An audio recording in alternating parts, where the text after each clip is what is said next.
श्री सच्चिदानंद सद्गुरु साईनाथ महाराज की जय। सद्गुरु श्री साईनाथुनि शरद बाबूजी की जय। సాయి వంటి దైవంబు లేడోయి లేడోయి, ప్రజలందరి నోట సాయి నామం పలకాలి, సర్వత్రా సాయి రూపం రంజిల్లాలి, ముజ్జగాలు సాయి మహిమతో ముప్పిరిగొనాలి. సాయి పదరవళులు మన హృదయ కుహరంలోని నిశ్శబ్ద నిశీధిలో ప్రతిధ్వనించాలి. ప్రణవనాద వీచికల్లా సాయి జ్ఞాన సౌరభాలు సర్వత్రా వ్యాపించాలి. ఆ సుజ్ఞాన సౌరభాల ఆస్వాదనలో మన మనసులు మత్తెక్కాలి. సాయి ప్రేమామృత ధారలు అంతటా నిరంతరం వర్షించాలి. ఆ ప్రేమామృత ధారలలో తడుస్తూ, ఆ జ్ఞాన సౌరభాల మత్తులో ఆనందంగా నర్తిస్తూ సాయి వంటి దైవంబు లేడోయి లేడోయి అని అందరూ ఏకకంఠంతో గానం చేయాలి. అదే నా ఆశ, ఆశయం, ఆకాంక్ష. అదొక మధుర స్వప్నం. ఆ స్వప్న సాఫల్యం కోసం శ్రీ సాయినాథుని అనన్య ప్రేమతో, ఆర్ద్రతతో ప్రార్థించటమే మనం చేయగలిగింది, చేయవలసింది. Shri Babuji.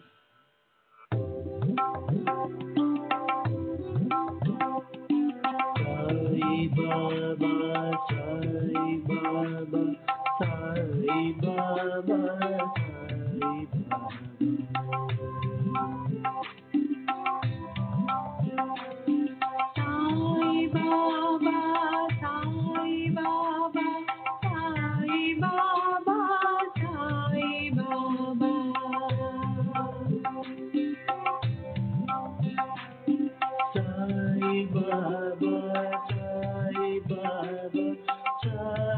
Baba, Sai Baba.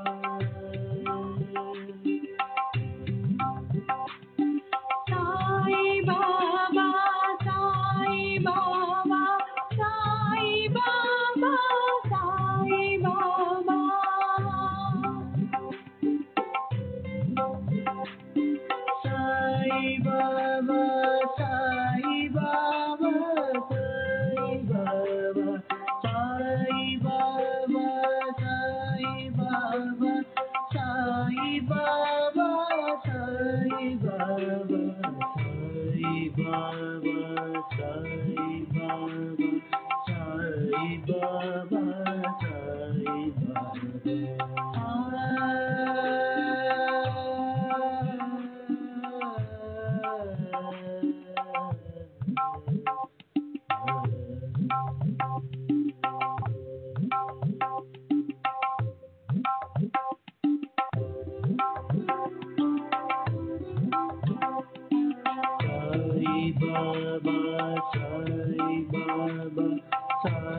Baba,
Sai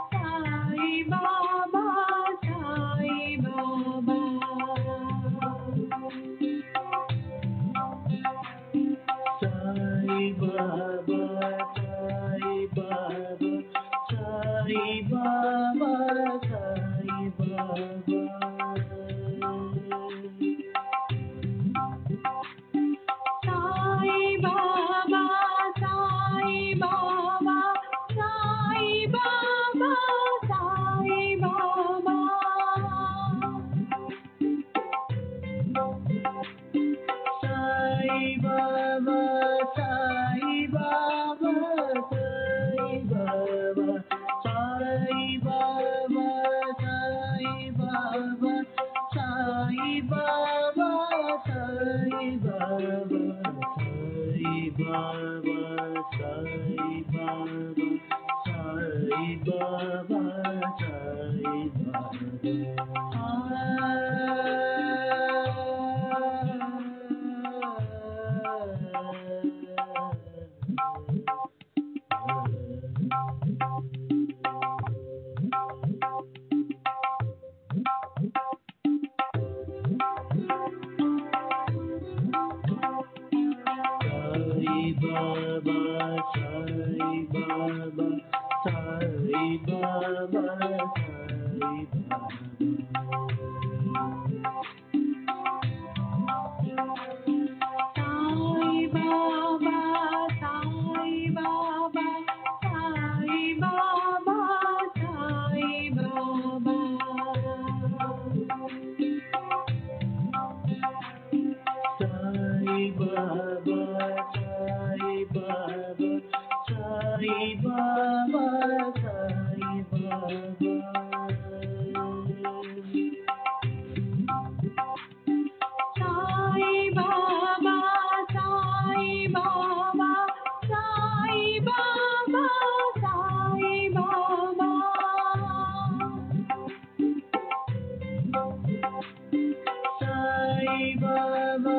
Sai Baba, Sai Sai Baba,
Baba, Sai Baba, Sai Baba, Sai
Shri सच्चिदानंद सद्गुरु साईनाथ महाराज की जय। सद्गुरु श्री साईनाथुनि शरद बाबूजी की जय।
श्री सच्चिदानंद सद्गुरु साईनाथ महाराज की जय। सद्गुरु श्री साईनाथुनि शरद बाबूजी की जय।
श्री सच्चिदानंद सद्गुरु साईनाथ महाराज की जय। सद्गुरु श्री साईनाथ शरद बाबू जी की जय। శ్రీ సాయినాథాయ నమః. శ్రీ సాయిబాబా సత్య చరిత్ర 17వ అధ్యాయం నిన్నటి తరువాయి.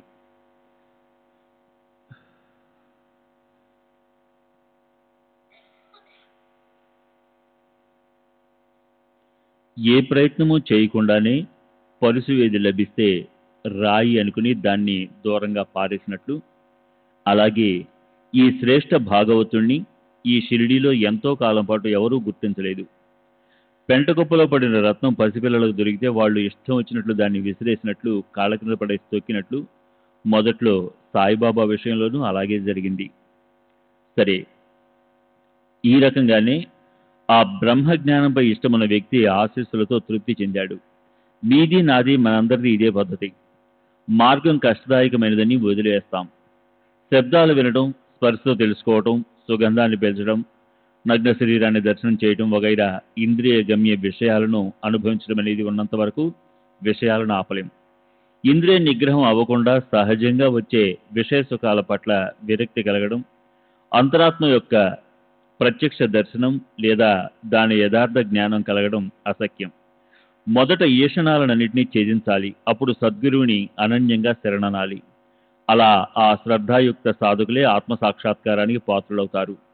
శ్రోత్రాది 5 ఇంద్రియాలు తమ తమ విషయాలను వదిలేసినప్పుడు, మనసు సంకల్ప వికల్పాలను స్వయంగా వదిలేసినప్పుడు, ఈ ప్రకారంగా ప్రతి ఒక్క గోష్ఠి నుంచి విముక్తి చెందే అంతఃకరణలో బుద్ధి కూడా నిశ్చయించడమనే తన ప్రయత్నాలను ఆపేసినప్పుడు ఈ నిజమైన అత్యంత ఉత్కృష్ట అవస్థ అంటే మోక్షం కలుగుతుంది. ఇదే ఎన్నటికీ మారని బ్రహ్మప్రాప్తి. యదా పంచావతిష్టంతే జ్ఞానాన్ని మనసా సహా బుద్ధిశ్చవ విశేషిత తమాహు పరమాగతి. యోగాభ్యాసం చేసేటప్పుడు మనస్సుతో సహా 5 ఇంద్రియాలు చక్కగా స్థిరమై బుద్ధి కూడా ఏ రకమైన పనులు చేయకుండా ఉంటే ఆ స్థితిని యోగులు పరమగతి అంటే యోగ సాధనలో సర్వశ్రేష్ఠ స్థితి అంటారు. బుద్ధితో ఏ రకమైన గోష్ఠిని నిర్ధారించకుండా ఆపేసి చిత్తంలో నేనొక్కడే ఉన్నాను, నేను తప్ప జగత్తులో మరెవరూ లేరు అన్న స్ఫూర్తి ప్రకటమైతే వారే అదృష్టవంతులైన ఆత్మజ్ఞానులు. విషయాలకు విముఖులైతే ఇంద్రియాలు ఆత్మవైపు తిరుగుతాయి. అప్పుడే ఆత్మసుఖం ప్రకటమవుతుంది. ఇతరాలన్నీ సుఖాలు కావు. విషయాల క్షుబ్ధ మనోవృత్తి కింద అణిగిపోయి ఉన్న వారికి అతి సూక్ష్మమైన అస్పష్టమైన పరమానంద ప్రాప్తి సాధనం అంటే ఆత్మజ్ఞానాన్ని పొందడం చాలా కష్టం. ఇహపర లోకాల గురించిన గోష్ఠుల్లో బ్రహ్మదేవుడి అధికార పదవి వరకు ఉన్న గోష్ఠులన్నిటి విషయంలో ఆసక్తి ఉండని వారే బ్రహ్మనిష్ట పదవిపై అభిషిక్తులవుతారని, వారే ముక్తులని తెలుసుకోవాలి. చిత్తాన్ని విషయాల నుంచి మెల్లమెల్లగా వెనక్కి తిప్పి స్వస్వరూపంలో స్థిరపరిచి ఆత్మజ్ఞానంతో కలపాలి. ఇహపర లోకాల్లో ఫలం పట్ల విరక్తిని, హర్షశోకాల లాంటి ద్వంద్వాలను త్యాగం చేయటాన్ని బుద్ధిమంతులు అనుభవంలోకి తెచ్చుకుంటారు. అదే ఆత్మజ్ఞానానికి మార్గం. ఆది దైవిక, ఆధ్యాత్మిక, ఆది భౌతిక దుఃఖాలనే బడబానల జ్వాలలలో ఎంతగానో తప్పించి అల్లకల్లోలమైన సంసార సాగర జలంతో ఎవరు సుఖిస్తున్నారు? దానిలోంచి తాము సంపూర్ణంగా విడుదలవ్వడం కోసం సాయిబాబా కృపను సంపాదించాలి. ఆయన చరిత్రను ఆదరపూర్వకంగా చదివి శ్రవణ మననాలను చేయాలి. శ్రీ సాయినాథుల చరిత్రను శ్రోతలు తమ భార్యాపుత్రులు మిత్రులతో కలిసి వింటే ఇహపరలోకాల్లో కోరింది పొందుతారు. బాబా లీలలు అనేక రకాలుగా ఉన్నాయి. ఈ కథను శ్రద్ధగా మెల్లగా వింటుంటే అదృష్టవంతులైన శ్రోతలకి శాంతిలోకెల్లా పరమశాంతి లభిస్తుంది. ఈ కథామృత ప్రవాహజరిలో మంచి చెడు కర్మలనే ఉప్పు కరిగిపోతుంది. చెవుల ద్వారా అనురాగ ప్రసూనాలతో అలంకరించబడి ప్రఫుల్లమైన సాయిబాబా అందమైన రూపం కనుపాపల్లో ప్రవేశిస్తుంది. ఈ చరిత్ర శ్రవణంతో పాతకాలు నశిస్తాయి. కాలుడితో కూడా పోట్లాడి విజయం పొందడానికి సిద్ధమవుతారు శ్రోతలు. అత్యంత శ్రేష్టమైన ఆనందం ఏ ప్రయాస లేకుండానే ప్రాప్తిస్తుంది. శ్రవణంతో అంతఃకరణ శుద్ధమవుతుంది. శ్రవణంతో జనన మరణాలు తప్పిపోతాయి. శ్రోతలు ఆ శ్రవణ ఫలాలను కోరకుండా వాటిని బ్రహ్మార్పణం చేస్తే వారికి బ్రహ్మ పదవి ప్రాప్తిస్తుంది. అలా సాయిబాబా సేవ అనే పని సేవకులను సదా ఇచ్ఛారహితులుగా చేస్తుంది. శ్రీ సాయి తన భక్తులకు సర్వదా విశ్రాంతి ఇస్తారు. శ్రోతలారా, ఈ గ్రంథంలోని ఒక్కొక్క అధ్యాయాన్ని ఒక్కో రోజు చొప్పున చదివి విని మనస్తో మననాన్ని నిరంతర చింతనని చేయండి. ఆనందో బ్రహ్మేతి వేజనాత్, ఆనందమే బ్రహ్మాన్ని నిశ్చయంగా తెలుసుకోవటం అన్న తైత్తరీయ ఉపనిషత్తులో 3వ వల్లి 6వ అనువాకం ప్రసిద్ధం. అందులో శృతి సిద్ధాంతాల అర్థాన్ని బాబా తమ భక్తులకి వేరే మాటలతో చెప్పారు. వాటిని ఎప్పుడూ ఇలా ఉపదేశించేవారు: కొంచెం కూడా చింత పెట్టుకోవద్దు, సదా ఆనందంగా ఉండండి, చనిపోయే వరకు ఏ చింత పెట్టుకోకండి. సరే, ఈ అధ్యాయంలోని ఉద్దేశం బ్రహ్మతత్వం స్పష్టంగా తెలుసుకోవడమే. సాయిబాబాకు శరణు వెళ్లే వారికి ఆయన సంసారం అనే సాగరాన్ని తరింపజేయగల నౌకయే. ఇతరులకు పదే పదే వారి హితానికి సంబంధించిన గోష్ఠిని చెప్తూ వారికి సదా ఉపకారం చేస్తూ ఈ వచనాలను అనుసరించి బాబా వ్యవహరిస్తుండేవారు. అది మంచా చెడు అన్న అభిప్రాయ భేదం వ్యక్తి వ్యక్తికి మారుతుంది. సర్వసామాన్య జనావళిగా ఆనందం కలిగించడమే ఈ గ్రంథంలో సూచించబడింది. ఇందులో నిర్ధారణగా చెప్పిన విషయం. బాబా ప్రతి పని వెనుక ఉన్న కారణాన్ని తెలుసుకుంటారు. ఆయన మనసులో ఏముందో అదే జరిగేది. గురుముఖంగా కథ వినాలి, వారి అతర్కి లీలను అనుభవించాలి, గుర్తుంచుకుని వాటిని సంగ్రహించుకోవాలి, ఇతరులతో వాటిని పంచుకోవాలి. సాయిబాబా యొక్క ఈ అందమైన చరిత్రను అత్యంత ఆదరంతో వింటే శ్రోత భక్తుల దుఃఖం నశించిపోతుంది, సర్వుల చెడు రోజులు ముగిసిపోతాయి. బాబా అలౌకిక లీలను చూసి ఆశ్చర్యపడిన వారు దురదృష్టవంతులు. సాయిబాబా గోష్ఠి నిర్మలమైనది, దాన్ని ఉదార చిత్తంతో వినాలి. అలా వచ్చిన సుఖకారకమైన సదవకాశాన్ని ఎవరు వ్యర్థం చేసుకుంటారు? శ్రీ సచ్చిదానంద సద్గురు సాయినాథ్ మహారాజ్ की जय। सद्गुरु श्री साईनाथ शरद बाबू जी की जय।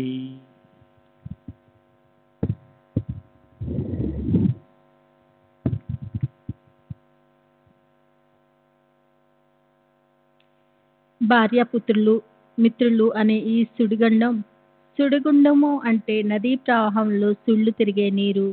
అందులో పడిన వారు బయటికి రావటం కష్టం. కామక్రోధాలు మొదలైన ముసళ్లతో నిండి ఉంది. నానా రోగాలనే తిమింగిలాలతో అన్యూహంగా పెరిగే ఆశ అనే పెద్ద అలలతో ఎగిసిపడుతుంది. ఎన్నోసార్లు ఉద్రిక్తుకు దెబ్బ పడుతుంది. హర్ష శోకాలనే ద్వంద్వాలతో మనసులో సంశయం ఉత్పన్నమవుతుంది. కానీ వెంటనే వీటితో సంబంధాన్ని తెంచుకోలేము. నీవే శుద్ధ బ్రహ్మవి అయి ఉన్నావు అని స్వయంగా తమ మనసుకి నచ్చ చెప్పుకొని మేలుకొల్పాలి. కూర్చోటానికి ఇచ్చిన గొడ్డన్ని కాళ్లతో గట్టిగా పట్టుకొని తాను తలక్రిందులయ్యే చిలకలాగా నీవు దేహ సావాసంతో స్వయంగా బద్ధుడివై ఉన్నావు. కేవలం మోహంతో మాయతో నీవు నీ బుద్ధిని కోల్పోయావు. అందువల్ల నీ హితాన్ని మర్చిపోయావు. నీ అంతటి నీవే మెలుకో, స్వస్వరూపానికి వెంటనే రా. మిథ్యా జ్ఞానం వల్ల మనసు గందరగోళ పడుతుంది. నేను దేహము అయి ఉన్నాను, నేనే కర్త అయి ఉన్నాను అన్న మిథ్యా అభిమానం పెరుగుతుంది. నేను నాది అనేది మృగజలంలాగా మోసం చేస్తుంది. ఇది తెలుసుకొని మమకార రహితంగా ఉండాలి. అంటే అన్ని విషయాల్లోనూ మమకారాన్ని లేదా యజమాన్యత్వం పట్ల ఆసక్తిని వదిలేయాలి. ఓ చిలక, నీది నాది అనే గందరగోళంలో ఎందుకు చిక్కుకోవాలి? నీవు పట్టుకున్న పట్టుని వదిలేసి మింటికి ఎత్తుగా ఎగిరి రెక్కలు సాచి స్వేచ్ఛగా ఆకాశంలో విహరించు. ముక్తత వద్దకు బద్ధత రాగలదు, బద్ధత ముక్తత పొందగలదు. ఈ రెండు దశలు నుంచి వేరుగా అయి నీవు శుద్ధ స్వరూపంలో ఉండు. ఇది నిశ్చయ జ్ఞానము. సుఖదుఖాలనే అజ్ఞానాన్నంతా వదిలేసి విజ్ఞానాన్ని ప్రాప్తింపు చేసుకుంటే బ్రహ్మజ్ఞానం ఎంతో దగ్గరవుతుంది. దేహంలో నీవు నేను అనేదే ఉన్నంత వరకు నీవు నీ హితాన్ని పొందలేవు. దాన్ని వదిలేసేయి. నీ లోభత్వాన్ని అంటే దేహాన్ని పట్టుకునే పిసినార్తనము త్యజించు. నీ స్వరూపాన్ని చూడు. కుబేరుడు లాంటి వాడు అక్షయమైన ఐశ్వర్యం ఉండి భిక్షపాత్రతో తిరిగాడంటే అది కేవలం అజ్ఞానంతో ప్రాప్తించే దురదృష్టం కాదా? నిత్యము ఉత్తమ శాస్త్ర శ్రవణం చేయాలి. విశ్వాసపూర్వకంగా సద్గురు వచనాల్ని పాటించాలి. సదా సావధానంగా ఉండి తమ ధ్యేయాన్ని గుర్తుపెట్టుకోవాలి. శాస్త్రాలచే గురువులచే చెప్పబడిన ఆధార పద్ధతులను గుర్తుపెట్టుకొని లోకులు తాము ఉద్ధరింపబడే మార్గాన్ని ఎన్నుకుంటారు. వారి ఉపదేశంతో అసంఖ్యాక లోకులు ఉద్ధరించబడతారు. వారికి మోక్ష మార్గం సులభమవుతుంది. సంసార బంధనాల నుంచి విడుదల కలిగించే ఆ గడియ ఎప్పుడొస్తుందా అని మనసులో రాత్రింబౌళ్ళు అదే పనిగా ఆలోచిస్తూ ఉండేవారి బంధనాలు చటుక్కున విడిపోతాయి. సంసారము సారం లేనిదని మనసుని దృఢపరచుకొని అధ్యయనం ఆత్మచింతనలో నిరంతరము నిమగ్నం కావాలి. సాధించవలసిన దాన్ని ఏకాంతంలో సాధించాలి. మనసులో పొంగులు వారే భక్తితో శ్రద్ధతో పూర్ణ నమ్రతతో సాష్టాంగ నమస్కారం చేసి గురువుకి శరణ వెళ్ళకపోతే ఆయన శిష్యునికి జ్ఞాననిధిని ప్రసాదించరు. గురువుకి సర్వస్వము సమర్పించి ఆయన సేవ చేయాలి. బంధ మోక్షాల గురించి స్పష్టం చేయించుకోవాలి. విద్య అవిద్యల గురించి ఆయన్ని ప్రశ్నించాలి. అప్పుడు గురు మహారాజు నుంచి ఉత్తమ ఫలం లభిస్తుంది. ఆత్మ పరమాత్మల గురించి గురువు తప్ప ఎవరు చెప్పలేరు. గురువు కూడా శిష్యుడు సంపూర్ణంగా శరణ రాకుండా జ్ఞానాన్ని ఒక్క అనువంతైనా అతనికి ఇవ్వరు. గురువు తప్ప ఇతరులెవరు జ్ఞానాన్ని ఇచ్చినా అది సంసారం నుంచి పూర్తిగా విడుదల చేయించలేదు. మోక్ష ఫలాన్ని కించిత్తు కూడా ఇవ్వదు. ఎప్పటికీ మనసులో నాటుకోదు. కనుకే గురువు తప్ప జ్ఞానం లేదని విద్వాంసులందరికీ తెలుసు. బ్రహ్మ ఆత్మల ఐక్యతను సులభం చేయటానికి గురుపాదాలే సమర్థవంతమైనవి. అక్కడ ఎలాంటి సంకోచాలు పెట్టుకోకుండా దర్భాన్ని అహంకారాన్ని వదిలేసి భూమి మీద కర్రలాగా సాష్టాంగం చేసి గురుచరణాలపై శిరసుంచాలి. మనసులో నిశ్చయం దృఢం చేసుకొని గురుచరణాలు పట్టుకొని నోటితో నేను మీ దాసానుదాసుణ్ణి, నేను మీ పాదాలనే నమ్ముకున్నాను అంటే చాలు. అప్పుడు చూడండి ఆ గురు చమత్కారము. ఆ గురువనే దయామృత సాగరము ఆనందంతో ఉప్పొంగుతుంది. తమ తరంగాల శయ్యపై ఇన్నాయన అలవోకగా ఊపుతారు. తమ అభయహస్తాన్ని నీ శిరస్సుపై పెట్టి సంకటాలను దుఃఖాలను దూరం చేసి నుదుటిపై విభూతి పెట్టి సమస్త పాపరాశులుగా దగ్ధం చేస్తారు. ఆ ప్రకారంగా బ్రహ్మర్దికి బ్రహ్మ నిరూపణను కేవలం నిమిత్తంగా చేసుకొని బాబా జీవాత్మ పరమాత్మల ఐక్యత జ్ఞానాన్ని భక్తులకు సంపూర్ణంగా బోధించారు. సాయి మహారాజ్కి ఇంతటి గొప్ప అన్యూహమైన గాఢమైన విద్వత్తు ఉండి కూడా ఉపదేశంలో హాస్యానికి ఇంత ప్రాముఖ్యతను ఎందుకు ఇచ్చేవారు? వినోదం అంటే బాబాకి ఎందుకు ఇష్టమో అనే సందేహం కలగవచ్చు. అయితే ఆలోచించి చూస్తే దానికి ఒక సంతృప్తికరమైన కారణం గుర్తొస్తుంది. అది చక్కగా వినండి. పసిపిల్లలతో మాట్లాడేటప్పుడు వచ్చిరాని వారి ముద్దు మాటల్లో పరవశిస్తున్నప్పుడు పెద్దవాళ్ళకి అలంకారికమైన సభ్యపదాల రచనలో ఉన్న మాటలు ఎప్పుడైనా వస్తాయా? ఎవరిని ఎగతాళి చేస్తామో వారి మీద ప్రేమ ఉండదు అని ఎప్పుడైనా అనగలమా? అయితే వినోద పరిహాసాలతో ఉపదేశించడం అనేది ఒక విశిష్టమైన పద్ధతి. తమ కడుపులో ఉన్న రోగమేమిటో పసిపిల్లలకు తెలుస్తుందా? మందు మాత్రలను మొండితనంతో పిల్లలు వేసుకోరు. అయినా వాళ్ళని కొన్నిసార్లు బుజ్జగించి కొన్నిసార్లు కళ్ళూరిమి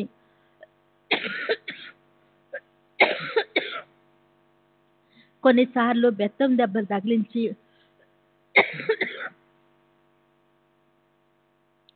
కొన్నిసార్లు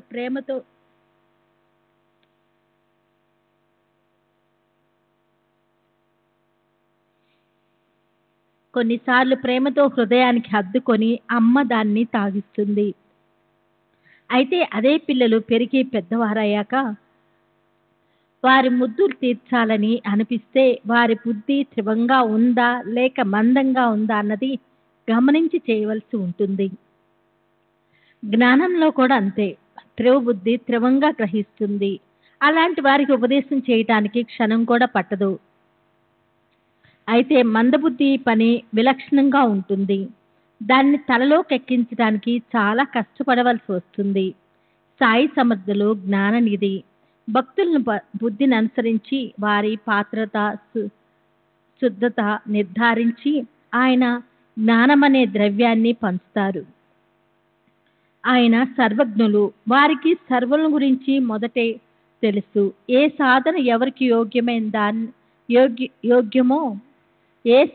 ఎవరికి యోగ్యమో దాన్నే వారికి నిర్దేశిస్తారు. వారి అధికారాన్ని వివేచించి వారి యోగ్యతలను అనుసరించి భక్తుల బాధ్యతను బాబా స్వీకరిస్తారు. అలాగే మనం చూడటానికి ఒకవేళ వయసులో పెద్దవాళ్ళం అనిపించినా సర్వసిద్ధులు జ్ఞానము ప్రాప్తించిన సాయి ఎదుట పిల్లల కన్నా కూడా పిల్లలమవుతాము. వినోదం కోసం ఎప్పుడూ ఆదుర్దా పడతాము. బాబా వినోదానికి నిలయము. ఎక్కడ ఎవరికి ఏది రుచిస్తుందో దాన్ని వారికి తనవి తీరా ఇచ్చి భక్తులకి నిశ్చితను లేదా తృప్తిని కలిగించేవారు. బాబా బుద్ధిమంతులు కానీ మందబుద్ధులు కానీ ఈ అధ్యాయాన్ని చదివితే పరమానందం ప్రకటమవుతుంది. వింటే శ్రవణంపై ఆసక్తి పెరుగుతుంది. మననం చేస్తే స్వరాందం అనే తృప్తి లభిస్తుంది. దీన్ని పదే పదే చదివితే పారమార్థ జ్ఞానం కలుగుతుంది.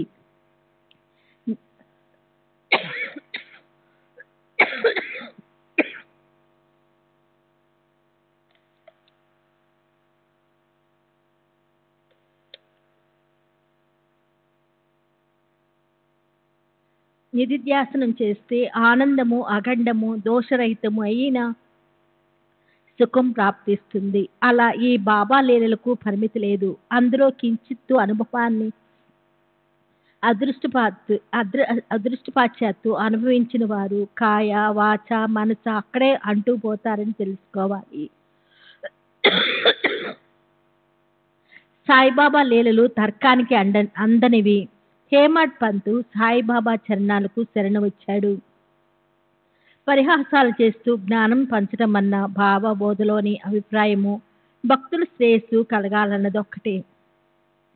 బ్రహ్మద్య అనేవాడు కేవలం నిమిత్త మాత్రుడని తెలుసుకోవాలి. రాబోయే అధ్యాయం ఈ అధ్యాయం కన్నా కూడా మధురమైనది. అది వినేవారి కోరిక తీరుస్తుంది. నా మనసులోని గుప్త ఇచ్చను బాబా స్పష్టంగా విప్పి చెప్తారు. నేను మాధవరావు దేశపాండే వద్దకు పోయి అతనికి బాబా సందేశాన్ని అందించి బాబా అనుగ్రహాన్ని ఎలా పొందానో పూర్తిగా శ్రోతలు వినాలి. సర్వులకి శుభమస్తు.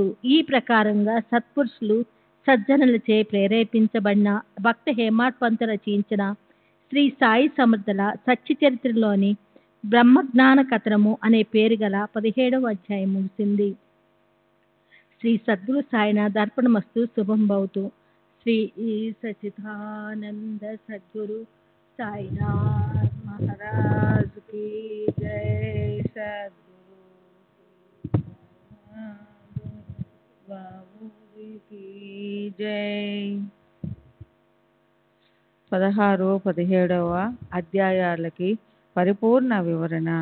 ఈ 2 అధ్యాయాల్లో బ్రహ్మజ్ఞాన కథనం అనే ఎంతో కష్టమైన విషయం వచ్చింది. ఎవరో ఒక లోభి శ్రీమంతుడు అయిన వ్యక్తి బాబా కీర్తిని విని రాను పోను బాడుగకు గుర్రబండిని కుదుర్చుకుని బాబా వద్దకు బ్రహ్మజ్ఞానం అడగడానికి ఎలా వచ్చాడో బాబా వినోదంగా దాన్ని అతని జేబులోంచి తీసి చూపించి అతనికి అక్కడున్న భక్తులకి లోభత్వం వదలకుండా పూర్ణ బ్రహ్మ ఖచ్చితంగా ప్రాప్తించదు అని ఎలా ముద్రించారు. దీనికి సంబంధించిన సరళము సుందరము అయిన కథ చెప్పినప్పటికీ తర్వాత చేసిన బ్రహ్మజ్ఞాన వివేచన అందులోని కఠినమైన విషయం మూలంగా సంస్కృత భాషలోని వేదాంతానికి సంబంధించిన తాంత్రిక శబ్దాల వల్ల అది పాఠకులకి అర్థం చేసుకోవడం చాలా కష్టం. అందుకని దాని సారం క్లుప్తంగా సులభమైన భాషలో క్రింద ఇవ్వబడింది. బ్రహ్మ అంటే ఏమిటి? బ్రహ్మ అంటే పరమాత్మ, జగతుత్పత్తికి వ్యవస్థాపక కారణం. అది ఈ జగత్తంతా వ్యాపించి ఉంది. సర్వుల హృదయాల్లో నివసిస్తూ జగత్తు సూత్రాన్ని నడిపిస్తుంది. దాని భీతితో సూర్యచంద్రులు నియమంగా ఉదయించి అస్తమిస్తారు. గ్రీష్మం వసంతం మొదలైన ఋతువులు నియమంగా వస్తాయి. ఇంద్రాది దేవతలు లోకపాలకులు నియమంగా ప్రజలను పాలిస్తారు. బ్రహ్మజ్ఞానం అని దేన్నంటారు? ఈ బ్రహ్మను యథార్థంగా తెలుసుకోవడాన్ని, బ్రహ్మ ఆత్మ ఒకటే వేరు కాదని విశ్వాసం ఉంచడాన్ని, ఇంతేకాదు ప్రత్యక్ష అనుభవాన్నే బ్రహ్మజ్ఞానం అంటారు. ఘటంలోని ఆకాశము దానికి బయట ఉన్న జాగాలో వ్యాపించి ఉన్న ఆకాశం వేరుగా ఉన్నట్లే మన శరీరంలోని ఆత్మ సమస్త జగత్తులో వ్యాపించి ఉన్న పరమాత్మ వేరుగా ఉండవు. కనుకే బ్రహ్మజ్ఞానాన్ని ఆత్మజ్ఞానం అని కూడా అంటారు. ఆత్మని యథార్థంగా తెలుసుకుంటే బ్రహ్మనే తెలుసుకున్న అనుభవం వస్తుంది. బ్రహ్మజ్ఞానాన్ని మానవులు ఎందుకు ప్రాప్తింప చేసుకోవాలి? బ్రహ్మజ్ఞానం కలిగితే మానవులకి ఈ జగత్తులో సమస్తము తమవే అవుతాయి. తాము తప్ప జగత్తులో రెండో వస్తువే లేదన్న భావన కలుగుతుంది. దానివల్ల వారికి ఎలాంటి భీతి మిగలదు. వారికి శత్రువులు ఎవరూ ఉండరు, మిత్రులు కూడా ఉండరు. అలాగే ఒక బ్రహ్మను తెలుసుకుంటే ఇక మరోటేది తెలుసుకోవడానికి మిగిలి ఉండదు. సాక్షాత్కారం మామూలుగా అరచేతిలో ఉసిరికాయలాగా వారికి సర్వము తెలుస్తుంది. బ్రహ్మజ్ఞానానికి ఫలమేమిటంటే సంసారంలోని సమస్త దుఃఖాల నుంచి, చింతల నుంచి నివృత్తి, సతతము అంటిపెట్టుకొని ఉండే పరమానంద ప్రాప్తి, మోక్షమనే పర్వదిన లబ్ధి అవుతాయి. బ్రహ్మజ్ఞానం తెలుసుకోకుండానే ఒకవేళ శరీరం పడిపోతే సంసార బంధనాలు వెంటపడి పునర్జన్మ తప్పిపోవడం అనేది జరగదు. కనుక ఆలోచన పరులైన వారు దేహం పడకముందే బ్రహ్మ పురుషార్థాన్ని సాధించుకుంటారు. బ్రహ్మజ్ఞానానికి అధికారులెవరు? బ్రహ్మజ్ఞానానికి మార్గం ఎంతో కఠినమైనది. అందరికీ అది ఒకేలా సులభంగా ఉండదు. బ్రహ్మం కోసం 5 ప్రాణులు, 5 జ్ఞానేంద్రియాలు, 5 కర్మేంద్రియాలు, అహంకారము, బుద్ధి, మనస్సు ఇవన్నీ సమర్పించవలసి ఉంటుంది. పర్వతాల్లో దాక్కొని యమ నియమాల్లో చిక్కుకొని ధ్యాన ధారణ చేసే యోగులకు కూడా గురుకృప లేకుండా బ్రహ్మ కనిపించదు. బ్రహ్మజ్ఞాన ప్రాప్తిని కోరుకుంటూ మరో దాన్ని దేని గురించి మనసులో కోరిక పెట్టుకోకుండా ఇహపర లోకాల గురించి అనువంత లోభం కూడా పెట్టుకోని వారే బ్రహ్మజ్ఞానానికి అధికారులు. అహంకారం అణిగిపోకుండా, లోభం లుప్తమవకుండా, మనసు ఇచ్చరహితంగా అవకుండా బ్రహ్మజ్ఞానం పట్టుకోదు. దేహమే ఆత్మ అన్న బుద్ధే మానవులను భ్రమలో పడేస్తుంది. వస్తువులపైన ఆసక్తి ఉండడమే బంధనానికి కారణమవుతుంది. విషయాల విషయంలో ఆలోచనని, ఇచ్చని వదిలేయాలి. అప్పుడే చేతికి చిక్కుతుంది బ్రహ్మ. నాలుకతో బయటి విషయాలను రుచి చూడడం, చెవులతో శబ్దాలు వినడం, త్వచతో స్పర్శ సుఖం అనుభవించడం, నాసికతో సుగంధం స్వీకరించడం, కళ్ళతో అందమైన వాటిని దర్శించడం అనేది ఉన్నంత వరకు ఇంద్రియ సంయమనం అశక్యమవుతుంది. ఈశానాలన్నిటినీ అంటే ఇచ్చ, ఆసక్తిని వదిలేసి సద్గురువుకి అనన్యంగా శరణు వెళ్ళాలని దృఢమైన శ్రద్ధ కలిగిన సాధకులకే ఆత్మజ్ఞానం ప్రాప్తిస్తుంది. కళ్ళు, చెవులు మొదలైన 5 ఇంద్రియాలు తమ విషయాలను వదిలేసి, మనసు సంకల్ప వికల్పాలను నిశ్చయపూర్వకంగా స్వయంగా వదిలేసి, బుద్ధి కూడా తన నిశ్చలమైన అంతఃకరణంతో చేసే పనులు నిశ్చయంగా ఆపినప్పుడు కలిగే స్థితే పరమగతి. అదే నిర్వికార బ్రహ్మ. బుద్ధి నిశ్చయాలు చేయకుండా ఉండి చిత్తంలో నేనొక్కనే ఉన్నాను, నేను తప్ప జగత్తులో అన్యులెవరూ లేరు అనే చైతన్యం ప్రకటమైన ఆ అదృష్టవంతులే ఆత్మను తెలుసుకుంటారు.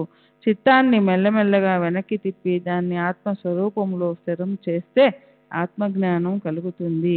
ఇహపర లోకాలలోని కర్మఫలాల గురించి వైరాగ్యము, హర్షము, శోకము మొదలైన ద్వంద్వాలను త్యజించడమే బుద్ధిమంతులకు తెలుసు. బ్రహ్మజ్ఞానానికి అధికారం ఎవరికీ ఉండదు. పుత్రులు, పశువులు, ధనము మొదలైన వాటిని పోగు చేయడంలోనే మనసుకి ఆసక్తి ఉన్న వారికి ఆ ద్రవ్య రూప విజ్ఞాలు దూరం కాకుండా బ్రహ్మజ్ఞానం ఎలా వస్తుంది? ద్రవ్యం మీద మోహం చాలా కఠినమైనది. అది తృష్ణ అనే సుళ్ళు తిరిగే సుడిగుండంలో దుఃఖంతో పొంగిపొరలే సరోవరమే. మద మత్సరాలనే భయంకరమైన మొసళ్ళ అస్తిత్వం ఉన్న దీన్ని ఒక్క నిస్పృహతో ఉన్నవారే తరించిపోగలరు. లోబులకి బ్రహ్మ అఖండమైనది, అఖండ వైఖరి. లోబులకు బ్రహ్మ అఖండ వైఖరి. అక్కడ ధ్యానానికి స్థానం లేదు. ఇక భుక్తి, ముక్తి, విరక్తి అనేవి ఎక్కడా? నిజంగా లోబులు ఆచార భ్రష్టులే. లోబుల వద్ద శాంతి ఉండదు. చిత్తంలో ఈ ఒక్క లోభం ఒకవేళ తిష్ట వేసుకొని కూర్చుంటే చాలు, అప్పటి సమస్త సాధనలు మట్టి కొట్టుకొని పోతాయి. జ్ఞానం ప్రాప్తించిన తర్వాత కూడా అధర్మాచరణ చేసేవారు క్రింద ఈ భూమి మీద లేక పైన స్వర్గంలోనూ ఉండకుండా త్రిశంకులాగా మధ్యలోనే వేలాడుతూ ఉంటారు. జీవుల ఈ అజ్ఞాన వృత్తే వారిని సంసారం వైపు ప్రవృత్తం చేస్తుంది. సదా అశాంతిగా, అస్థిరంగా ఉంటూ చిత్తం ఏకాగ్రమవని అలాంటి జ్ఞానులు ఆత్మను పొందరు. దుష్కృత్యుల నుంచి లేదా పాప ఆచరణ నుంచి విరక్తులై వాటిని త్యాగం చేయక మనసు ఈశ్వరుణ్ణి విస్మరించి రాత్రింబవలు సంసారంలోని భోగాలను అంటిపెట్టుకుని ఉండి ఈశ్వరుడి మీద శ్రద్ధ లేకపోవడంతో సదా అశాంతిగా ఉంటూ మనసు, బుద్ధి, ఇంద్రియాలు స్వాధీనంలో ఉండని అలాంటి వారు సూక్ష్మ బుద్ధితో ఆత్మ చింతన చేసినా కూడా బ్రహ్మను ప్రాప్తింప చేసుకోలేరు. దేన్ని తెలుసుకోవడంతో బ్రహ్మ తెలియబడుతుందో ఆ ఆత్మ ఎలా ఉంటుంది? వాస్తవానికి ఆత్మని వర్ణిస్తూ వేదాలు అలసిపోయాయి. తాపసికులు వనవాసులైనారు. ఉపనిషత్తులు చేతులెత్తేశాయి. ఎవరికి కూడా చక్కగా బోధపడలేదు. అయినప్పటికీ అనిర్వచనమైన దాన్ని శబ్దాల్లో ఇరికించి దాన్ని వర్ణించడానికి వేదాంతాలు ప్రయత్నించారు. అదెలా అంటే, ఈ ఆత్మ శాశ్వతము, సనాతనము, అవినాశి, జనన మరణాలు దాన్ని బాధించలేవు, దానికి ఆద్యంతాలు లేవు, అది స్వతంత్రమైనది. పరావర్తనం చెందిన అంటే రంధ్రంలో నుంచి వచ్చే సూర్యకిరణాల్లోని అత్యంత సూక్ష్మ కణం కన్నా సూక్ష్మంగా ఉండే అణువు కన్నా కూడా అత్యంత సూక్ష్మమైనది. ఆ ఆత్మని గురించి అంచనా వేశారు. పెద్దవాటిల్లోకెల్లా పెద్దది బ్రహ్మాండం, కానీ ఆత్మ దానికన్నా కూడా పెద్దది అని కూడా ఊహించరు.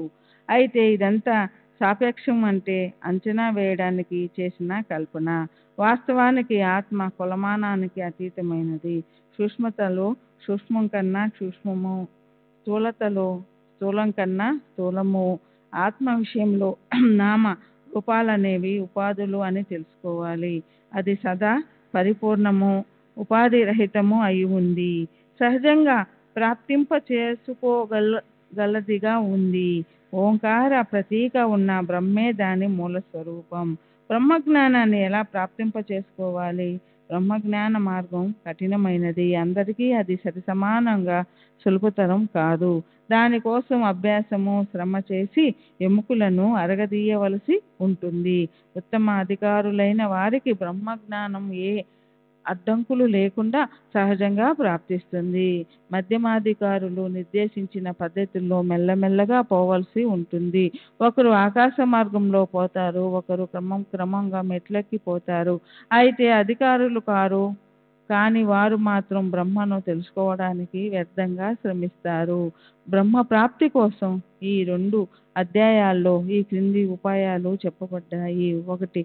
అవిద్య నుంచి ఈ సంసారం ఉత్పన్నమవుతుంది. దాని నుంచి విడుదల చేసే సాధన అంటే బ్రహ్మ, ఆత్మ ఈ 2 ఒకటే అన్న వృత్తి కలగాలి. విషయాలు, సంకల్పాలు లేని శూన్యమైన స్థితి కలిగి అహం బ్రహ్మస్మి అనే వేదాల మహావాక్య ఆవృత్తితో బుద్ధికి అలాంటి ప్రవృత్తి కలిగినప్పుడు గురు వచనాలు, శాస్త్రాలు చెప్పిన దానిలోని వాస్తవికత ఖచ్చితంగా పట్టుబడి మనసు, శరీరాలకు కర్మలు చేయాలన్న ప్రవృత్తి ఆగిపోయినప్పుడే ఆత్మను పూర్తిగా గుర్తించగలం. 2. వాణి మొదలైన సమస్త ఇంద్రియాలను లయం చేయాలి. మనో నిశ్చయాన్ని దృఢతరం చేయాలి. తర్వాత ఆ మనసుని కూడా లయం చేసి బుద్ధిని పట్టుకోవాలి. ప్రకాశరూపమైన జ్ఞానాన్ని ఇచ్చే బుద్ధి దగ్గర మనసుని ఏకాగ్రం చేయాలి. మనసుతో పాటు ఇంద్రియ సమూహమంతా ఒక్క బుద్ధికి స్వాధీనమవుతుంది. మట్టి కుండకు ఆది ఆకారం మట్టి అయినట్లే ఇంద్రియాలకు బుద్ధి, అది అలాగే వాటిలో వ్యాపించి ఉంటుంది. మనసుతో పాటు ఇంద్రియాలన్నింటా వ్యాపించి ఉండే బుద్ధిని మహత్తులో అంటే సమిష్టి సర్వవ్యాపకుడైన ఈశ్వరునిలో విలీనం చేయాలి. మహాతత్వాన్ని ఆత్మకు సమర్పించాలి. అలా కలిపితే ఆత్మస్వరూపం నిశ్చయంగా తెలుస్తుంది. అప్పుడు ముత్యపు చిప్ప, మృగజలం, సర్పాకారం ఇవి కేవలం దృష్టికి భ్రమగా అవుతాయి. 3. పరబ్రహ్మ ప్రతీక ప్రణవ స్వరూప ఓంకారాన్ని సదా ధ్యానించాలి. ఇది వేదాలన్నిటికీ సారం. దాని కేవల ఉచ్చారణతో దాని అంతరార్థం మనసుకి స్ఫురిస్తుంది. దాని ఆవర్తన మళ్ళీ మళ్ళీ అనడంతో బ్రహ్మం సాక్షాత్కారం అవుతుంది. 4. అంతఃకరణానికి మల, విక్షేప, ఆవరణలనే 3 దోషాలు ఉంటాయి. నిష్కామ కర్మలు చేస్తే మలం నిర్మూలమవుతుంది. ఉపాసనతో విక్షేపం ప్రక్షాళనమవుతుంది. ఆ ప్రకారంగా స్వకర్మ ఉపాసన చేస్తే చిత్తానికి పరిపక్వత్వం వస్తుంది. మల విక్షేపాలు నశించి కేవలం ఆవరణ మిగిలి ఉంటుంది. సర్వ అనర్థాలకు బీజం ఆవరణ. జ్ఞానం ప్రాప్తించినప్పుడు శిరోదయం అవగానే నశించే అంధకారంలా ఈ ఆవరణ నశిస్తుంది. ఈ ప్రకారంగా జ్ఞానులు సత్స్వరూపంలో లీనమైతే వేదాంతాల్లో విద్వాంసులు వర్ణించిన సత్యము, జ్ఞానము, ఆనందము ఇత్యాది లక్షణ యుక్తమైన బ్రహ్మ స్వయంగా వారి వద్ద ప్రకాశిస్తుంది. కొద్దిపాటి అంధకారము, స్వల్పంగా వెన్నెల ఉన్న మసక చీకట్లో ఓ బాటసారి అరణ్యంలో పోతున్నప్పుడు విరిగిపోయిన చెట్టులో మిగిలిన మూడుని దొంగ అనుకుని భీతితో అక్కడే దాక్కుంటాడు. శ్రీ సచ్చిదానంద సద్గురు సాయినాథ్ మహారాజ్ की जय. सद्गुरु श्री साईनाथ शरद बाबू जी की जय.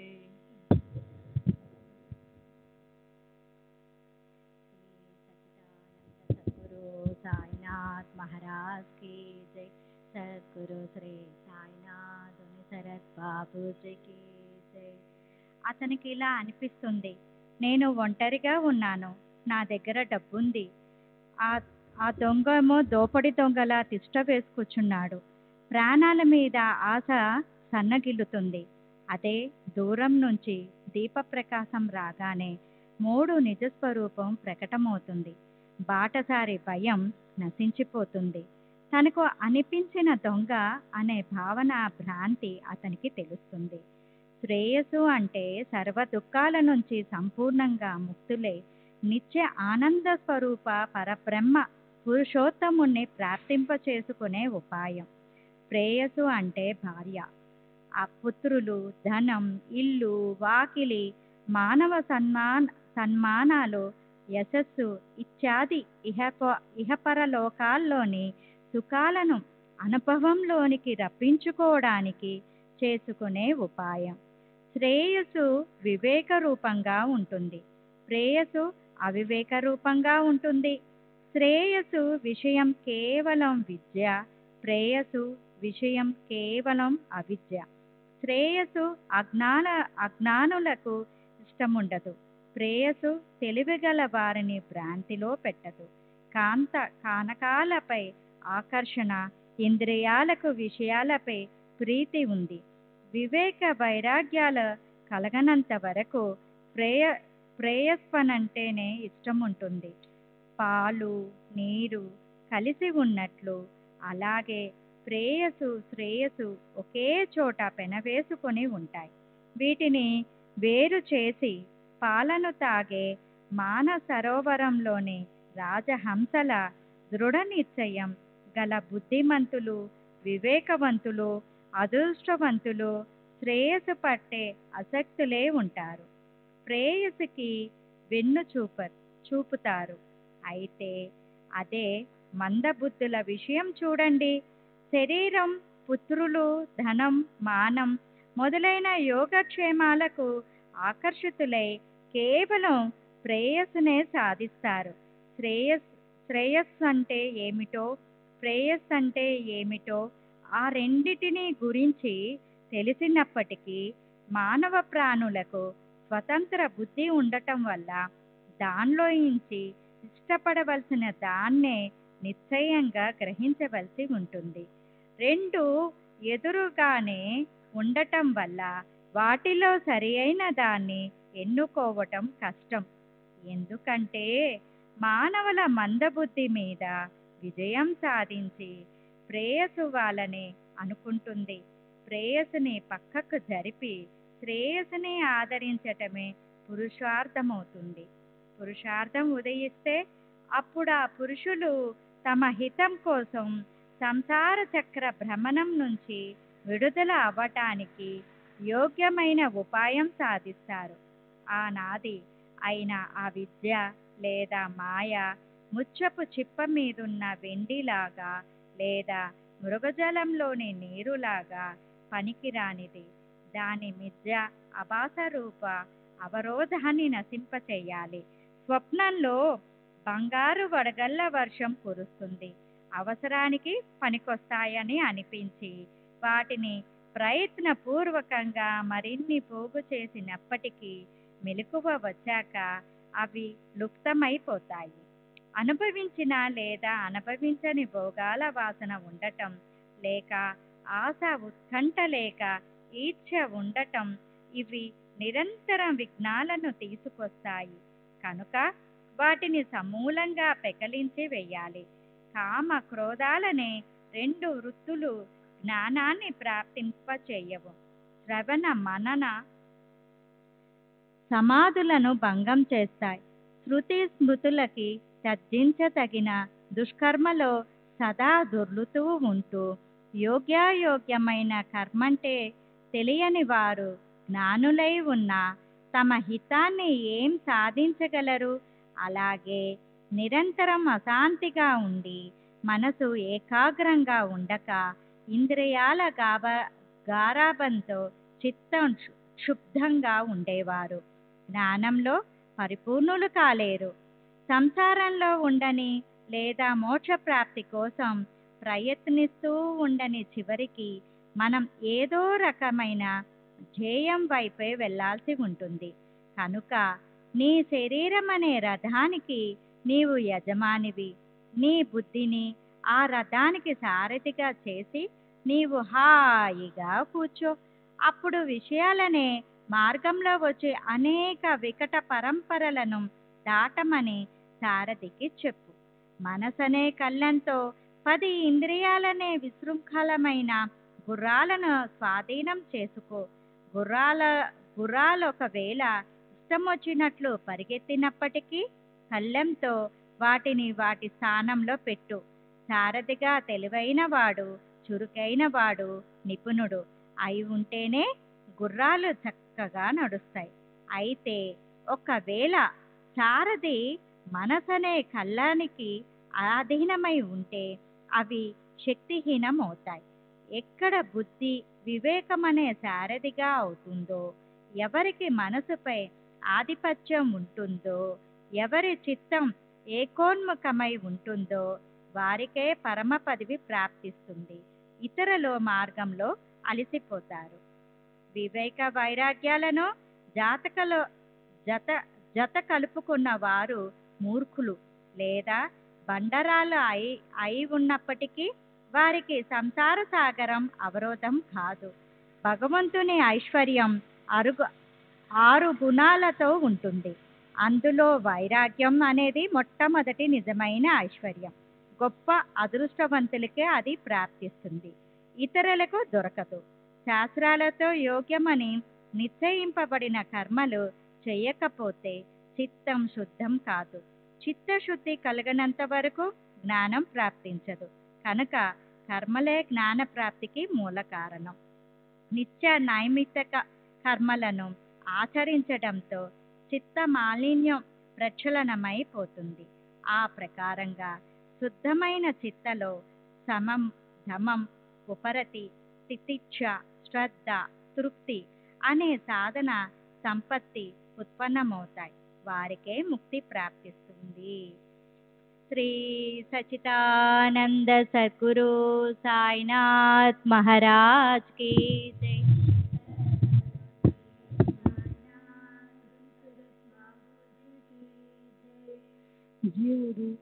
జీవుడు అజ్ఞానం అనే ఈ వృత్తే అతన్ని సంసారం వైపు ప్రవృత్తం చేస్తుంది. ఆత్మజ్ఞానం ప్రాప్తించిన తర్వాత అదే జీవుడు సంసారం నుంచి నివృత్తి అయిపోతాడు. ఆత్మను నిజంగా తెలుసుకున్న వారి అహంభావం అణు మాత్రమైనా ఉండదు. ధర్మాధర్మాలుండవు, శుభాశుభాలుండవు. వారికి సంసారంలోని హితాహితాలతో ఏం పని? ప్రవృత్తి వద్ద శత్రువులు, మిత్రులు ఉంటారు. నివృత్తి విశేషం ఏమంటే నేనే సర్వత్రా ఉన్నాను అనే భావంతో చూడటం వల్ల అక్కడ శత్రుత్వం, మిత్రుత్వం అనేవి ఉండవు. అలాంటి మహాసుఖం ముందు పాపం శారీరక మహాదుఖాలనగా ఎంత? మహాసుఖం ఇష్టమైనప్పుడు ఐహిక సుఖాల కోసం ఎవడేడుస్తాడు? ఐహిక దుఃఖాలనే పర్వతం వారి మీదకు ఒరిగినప్పటికీ కేవలం ధైర్యం అనే ఆ పర్వతరాజు లేశమంత కూడా చెల్లించడు.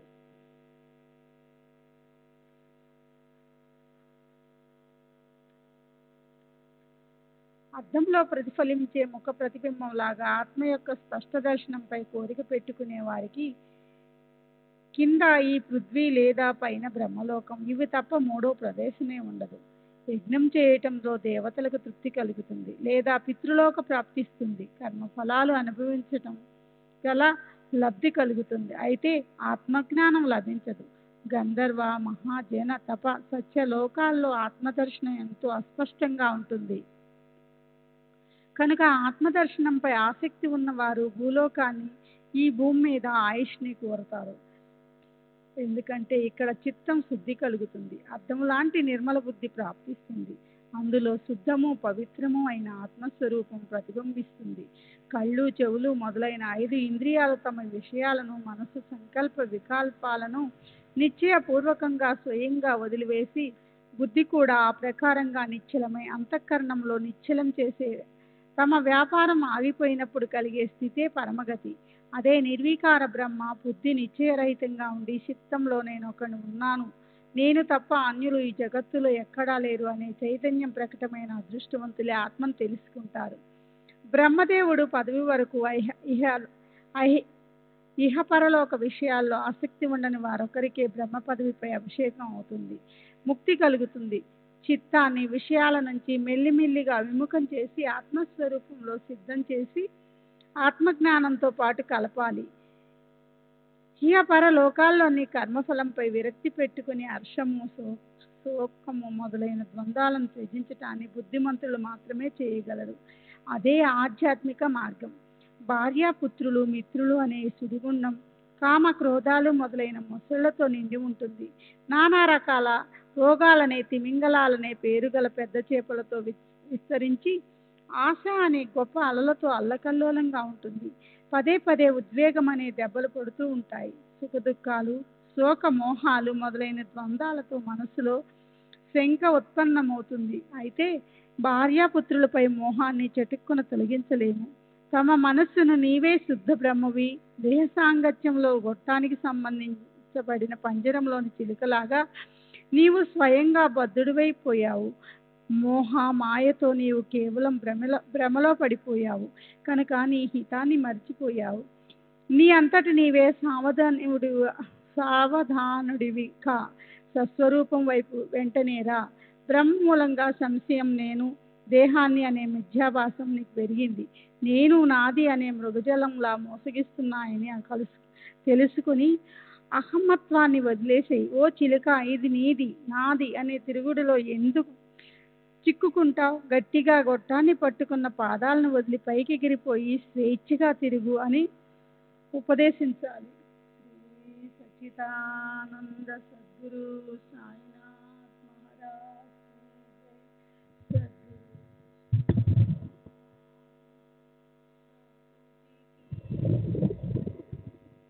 జై. సచ్చిదానంద సద్గురు సాయినాథ్ మహారాజ్ కీ జై. సద్గురు శ్రీ సాయినాథ్ బాబూజీ కీ జై. శృతి స్మృతులకు కూడా దుర్గమమైన ఆ ఆత్మ అందరికీ సరిసమానంగా సుగమమవుతుంది. దాన్ని వర్ణిస్తూ వేదాలు అలసిపోయాయి, తాపసికులు అడవులు పట్టిపోయారు, ఉపనిషత్తులు చేతులెత్తేశాయి. ఎవరు చక్కగా నిర్ధారణ చెయ్యలేదు. ఆత్మస్వరూపం వద్దకు చేర్చగలవారు, అభేద దర్శనం కలిగించగలవారు ఆచార్యులే. అక్కడ ఇతరుల గొప్పతనం ఎంత? ఊరికే వాద వివాదాలు చేసేవారికి అక్కడ స్థానం లేదు. వాళ్ళు ఆ భ్రాంతి అనే సుడిగుండంలో గిరగిరా తిరుగుతుంటారు.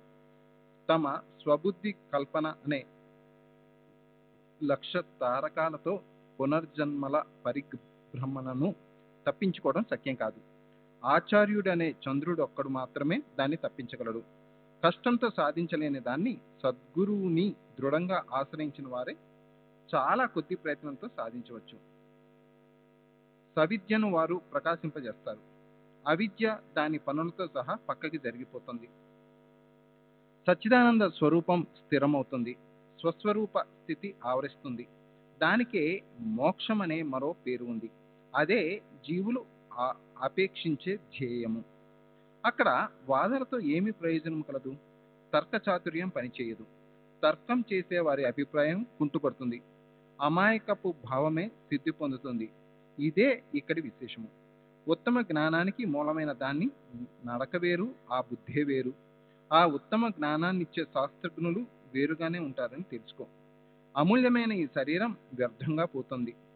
ధనతృష్ణ మధ్యాహ్న ఛాయలాగా ఎంతోసేపు ఉండదు. హరి మాయను తప్పించుకోవడం కష్టము. ఇవన్నీ తెలుసుకొని మహాత్ముల పాదాలు పట్టుకోవాలి.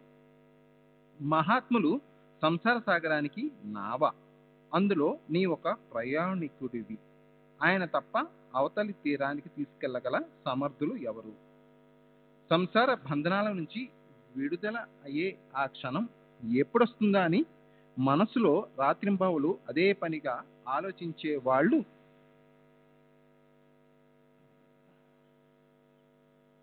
భార్య పుత్రుల మోహాన్ని వెంటనే విడిచేస్తారు. సాధించవలసిన ఏకాంతాన్ని సాధించి సంసారంలో అర్థమేమీ లేదని మనసులో దృఢం చేసుకొని దాన్ని అధ్యయనం, ఆత్మ చింతనంలో నిరంతరం నిమగ్నం చేయాలి. భక్తి శ్రద్ధలు కలబోసిన మనసుతో పూర్ణంగా నమ్రతతో సాష్టాంగ నమస్కారం చేసి గురువుకి శరణు వెళ్ళకపోతే వారు శిష్యులకి జ్ఞాననిధిని ప్రసాదించరు. గురువుకి సర్వము సమర్పించి ఆయన్ని సేవించాలి. బంధ మోక్షాల గురించి ఆయనతో చర్చించాలి. విద్య అవిద్యల గురించి ఆయన్ని ప్రశ్నించాలి. అప్పుడు గురు మహారాజు నుంచి ఫలం ప్రాప్తిస్తుంది. ఆత్మ ఎవరు, పరమాత్మ ఎవరు అన్న విషయ గురువు తప్ప ఎవరు చెప్పలేరు. గురువు కూడా పూర్ణంగా శరణు రాకుండా జ్ఞానాన్ని ఒక్క క్షణం కూడా ఇవ్వరు. గురువు కాక ఇతరులు జ్ఞానం ఇచ్చినప్పటికీ దానివల్ల సంసారం నుంచి పూర్ణంగా విడుదల జరగదు. కనుక గురువు తప్ప జ్ఞానం లేదు. ఇదంతా విద్వాంసులకు తెలుసు. బ్రహ్మ ఆత్మల ఐక్యతను సులభం చేయడానికి గురు పాదాలే సమర్థవంతమైనవి. అక్కడ ఏ మాత్రం విసుక్కోకుండా దర్పాన్ని అహంకారాన్ని వదిలేసి భూమి మీద కర్రలాగా సాష్టాంగం చేసి గురు చరణాలలో శిరస్సుంచి మనసులోని ఉత్తేజాన్ని దృఢం చేసుకొని గురు పాదాలు పట్టుకొని నోటితో నేను మీ దాసానుదాసుణ్ణి, నాకు మీ పాదాలపై అచంచల విశ్వాసం ఉంది అనాలి. అప్పుడు చూడండి ఆ గురువు చమత్కారము. ఆ గురువు అనే దయామృత సాగర తరంగాలు ఉవ్వెత్తిన ఎగిసి పడతాయి. ఆ తరంగాల సయ్యపై ఆయన మిమ్మల్ని అలా ఓకగా అలా పైపైన తెలుస్తారు. పీడలను నాశనం చేసి తమ అభయ హస్తాన్ని మీ తల మీద పెట్టి సర్వ పాపాల రాశిని దగ్ధం చేసి నుదుటి మీద విభూది పెడతారు. ఈ సంసార బడ బాణల యొక్క ఆది దైవిక, ఆధ్యాత్మిక, ఆది భౌతికం అనే మూడు తాపాలనే దుఃఖాగ్నిలో ఎవరికి సుఖం కలుగుతుంది? దాంట్లో నుంచి మనల్ని ఉద్ధరించడం కోసం సాయిబాబా కృపను సంపాదించాలి. ఆయన చరిత్రను ఆదరపూర్వకంగా చదివి శ్రవణ మననాలు చేయాలి. ఈ కథను మెల్లగా శ్రవణం చేస్తే శాంతతకే శాంతత వస్తుంది.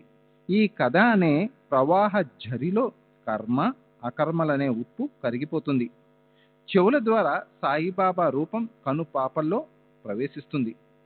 చరిత్ర శ్రవణంతో పాతకాలు నశిస్తాయి. కాలుడితో కూడా కలహించి విజయం పొందడానికి సిద్ధమవుతాం. స్ఫూర్తి కలిగి శ్రోతలకు తృప్తి కలుగుతుంది. శ్రవణంతో అంతఃకరణ శుద్ధమవుతుంది. శ్రవణంతో జనన మరణాలు తప్పిపోతాయి. శ్రవణంతో కర్మ ఫలేచ్ఛ పెట్టుకోము. అప్పుడు బ్రహ్మ ప్రాప్తిస్తుంది. కనుక శ్రోతలు ఈ గ్రంథంలోని ఒక్కొక్క అధ్యాయాన్ని ప్రతిరోజు చదవాలి లేదా శ్రవణం చేయాలి. మనసారా అభ్యాసము, నిరంతరం మనన చింతనలు చేయాలి. సారాంశము క్లుప్తంగా చెప్పాలంటే బ్రహ్మ జ్ఞానం అనేది వృద్ధాప్యంలో ఇంద్రియ శక్తి క్షీణించిన తర్వాత జగత్తులో ఎవరూ పట్టించుకోనప్పుడు ఖాళీగా ఉన్నామని ఊరికే కాలక్షేపానికి చేసే పని కాదు. అలాగే రాను పోను బాడుకకు తీసుకున్న గుర్ర బండిలో హడావిడిగా వచ్చి అది కూడా తన దగ్గర 250 రూపాయల జేబులో ఉంచుకుని కేవలం 5 రూపాయలకే లోభం పెట్టుకుంటే ప్రాప్తించదు. బ్రహ్మ ప్రాప్తికి సాధకులు సర్వ సుఖోపభోగాలు త్యాగం చేసి సమస్త ఆశలు ఆకాంక్షలు వదిలేసి బాగా శ్రమించవలసి ఉంటుంది. శ్రీ సాయిబాబా లాంటి సద్గురువును ఆశ్రయించవలసి ఉంటుంది. అప్పుడే బ్రహ్మ అంటే ఆత్మ ప్రసన్నమై అది స్వయంగా సాధకులకి తన యథార్థ స్వరూపాన్ని చూపిస్తుంది. ఆత్మ ఎవరిని స్వీకరిస్తుందో వారికే అది ప్రాప్తిస్తుంది. వారి కోసం ఆ ఆత్మ తన స్వరూపాన్ని స్వయంగా ప్రకటన చేస్తుంది. అలా ఆ అత్యంత శ్రేష్టము, అతి దుర్లభము, కఠినము అయిన బ్రహ్మ జ్ఞానము లేదా ఆత్మ జ్ఞానాన్ని ప్రాప్తింప చేసుకోగల ఉపాయం 16, 17 అధ్యాయాల్లో విస్తారంగా చెప్పబడింది. ముముక్షువులు దాన్ని మళ్ళీ మళ్ళీ పఠించి దాని అంతరార్థాన్ని చక్కగా తెలుసుకొని దాన్ని మనన చింతనలు చేసి అప్పుడు అందులోని ఉపాయాన్ని ఆచరణలోకి తీసుకురావాలి. అప్పుడు సాయిబాబా కృపతో వారికి ఖచ్చితంగా బ్రహ్మజ్ఞానం ప్రాప్తిస్తుంది. అలాంటి ఫలప్రాప్తిని హేమంత్ పంత్ 17వ అధ్యాయం చివర చెప్పారు. బుద్ధిమంతులు కానీ మందబుద్ధులు కానీ ఈ అధ్యాయాన్ని చదివితే పరమానందం ప్రకటమవుతుంది. వింటే శ్రవణంపై ఆసక్తి పెరుగుతుంది. మననం చేస్తే స్వానందనమనే సంతృష్టి కలుగుతుంది. దీన్ని మళ్ళీ మళ్ళీ చదివితే పారమార్థిక జ్ఞానం కలుగుతుంది. నిధి ధ్యాసన చేస్తే గొప్ప ఆనందము, అఖండము, దోషరహితము అయిన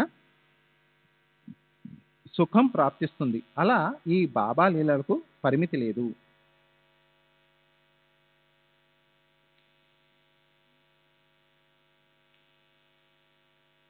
పద్దెనిమిదవ అధ్యాయము మదానుగ్రహము.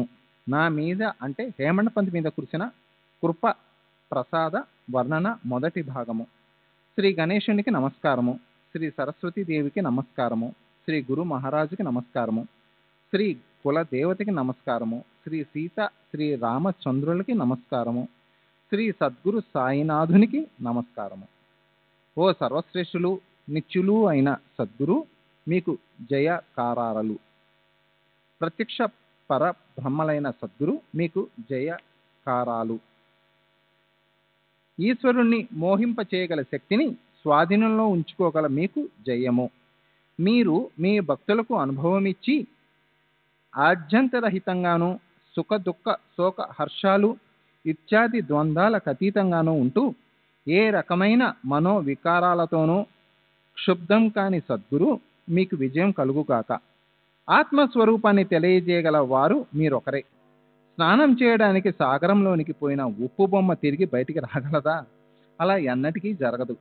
మీ విషయం కూడా అంతే. వేదాలు శృతులు దేనికోసం రాత్రింబవళ్ళు వాద వివాదాలు చేస్తాయో, దేని గురించి ఎవరు కూడా తర్కించలేరో ఆ పరబ్రహ్మని మీరు కేవలం మీ వేలుతో మీ భక్తులకి సహజంగా చూపిస్తారు. అదృష్టవశాత్తు మీ కృపా దృష్టి పరిధిలోకి వచ్చిన వారికి ఇది తమది, ఇది ఇతరులది అనే అల్ప భావనకు స్థానమే ఉండదు. గత అధ్యాయంలో బ్రహ్మ చిక్కుని విప్పి స్పష్టం చేయడం జరిగింది.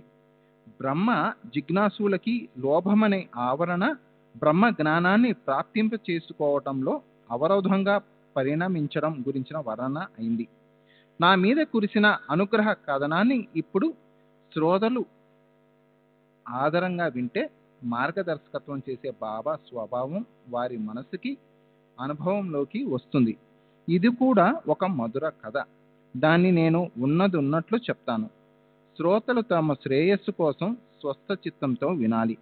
కథను వినాలని శ్రోతలు తత్పరులైతే వక్తకి ఉల్లాసము ఉత్సాహము కలిగి ఇద్దరి హృదయాలలోని ప్రేమ ఉప్పెనలా ఉప్పొంగి ఆనందం చిందులేస్తుంది.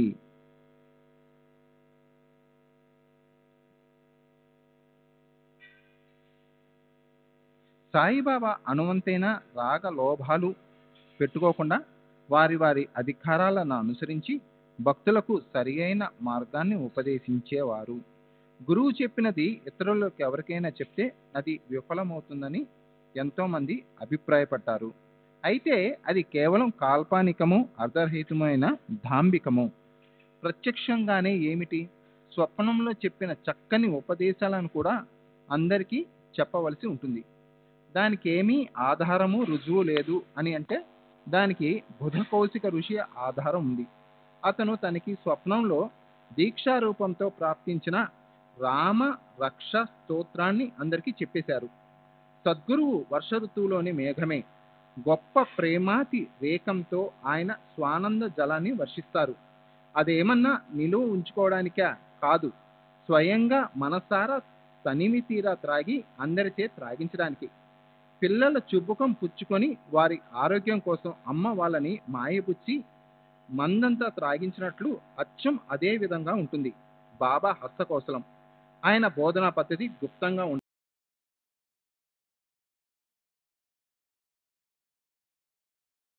గుర్తుంచుకొని మరీ వినండి. శ్రీ సచ్చిదానంద సద్గురు సాయినాథ్ మహారాజ్ की जय.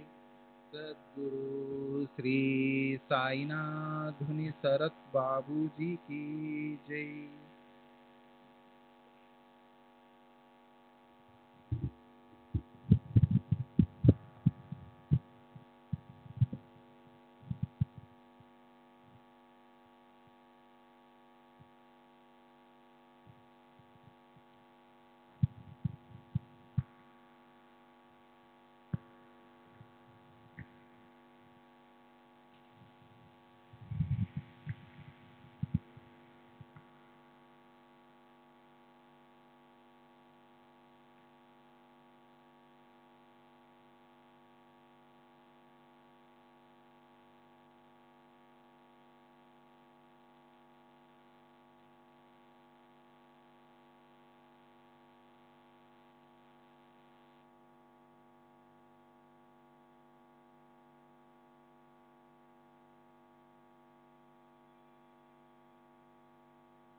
श्री सच्चिदानंद सद्गुरु साईनाथ महाराज की जय.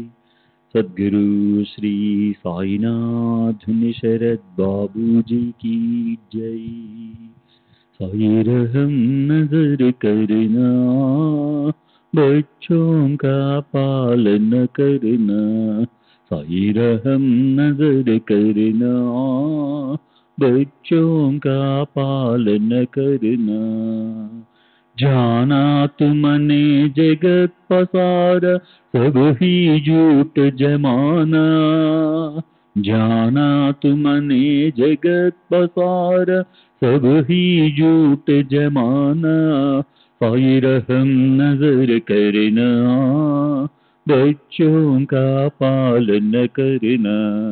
साई रहम नजर करना, बच्चों का पालन करना. मैं अंधा हूँ बंधा पुकार, मुझसे पथ दिखलाना. मैं अंधा हूँ बंधा पुकार, मुझसे पथ दिखलाना. साई रहम नजर करना, बच्चों का पालन करना, साई रहम नजर करना, बच्चों का पालन करना। दासगण कहे अब क्या बोलूं, थक गई मेरी रसना। दासगण कहे अब क्या बोलूं, थक गई मेरी रसना। साई रहम नजर करना, बच्चों का पालन करना, साई रहम नजर करना, बच्चों का पालन करना। रहमो नजर करो अब मोरे साई, तुम बिना नहीं मुझे माँ बाप माई। रहमो नजर करो मैं अंधा हूँ बंदा तुम्हारा, मैं अंधा हूँ बंदा तुम्हारा। मैं ना जानू, मैं ना जानू, मैं ना जानू अल्लाह इलाही। रहमो नजर करो, रहमो नजर करो अब मोरे साई, तुम बिना नहीं मुझे माँ बाप बाई। रहमो नजर करो काली जमाना मैंने गमाया, काली जमाना मैंने गमाया। साथी आखिर का, साथी आखिर का, साथी आखिर का तुम बिना कोई। रहमो नजर करो, रहमो नजर करो अब मोरे साई, तुम बिना नहीं मुझे माँ बाप बाई। रहमो नजर करो अपने मस्जिद का झाड़ू गणो है, अपने मस्जिद का झाड़ू गणो है। मालिक हमारे, मालिक हमारे, मालिक हमारे तुम बाबा साई। रहमो नजर करो, रहमो नजर करो अब मोरे साई, तुम बिना नहीं मुझे माँ बाप बाई। रहमो नजर करो। श्री सच्चिदानंद सद्गुरु साईनाथ महाराज की जय। सद्गुरु श्री साईनाथ शरद बाबू जी की जय।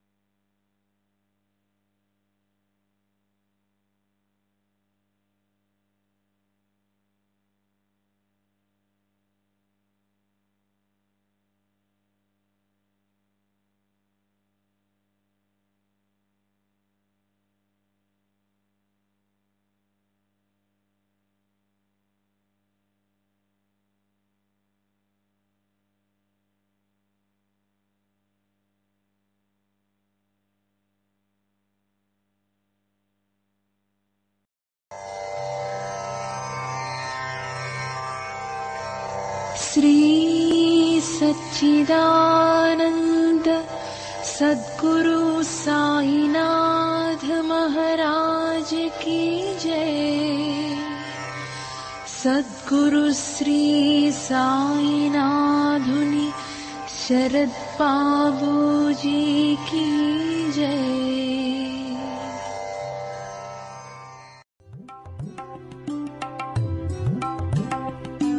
साई बाबा, साई बाबा, साई बाबा।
Sai Baba,